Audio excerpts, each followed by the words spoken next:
phải tôi trèo về Tây Thiên. Quan ơi quan hỡi quan họ quan, quan ơi quan hỡi quan họ quan.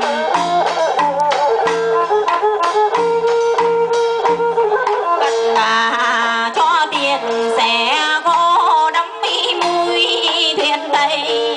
Các vị đi lễ Phật sai tôi về nhà. Quan ơi quan hỡi quan họ quan, quan ơi quan hỡi quan họ quan.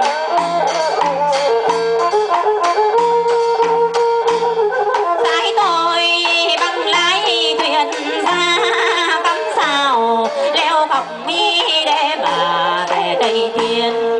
Quan ơi quan hỡi quan họ quan, quan ơi quan hỡi quan họ quan.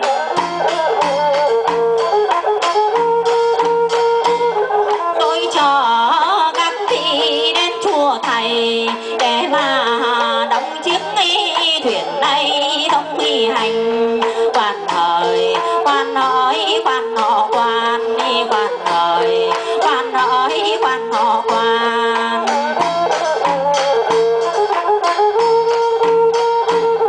Thuyền này chở khách chở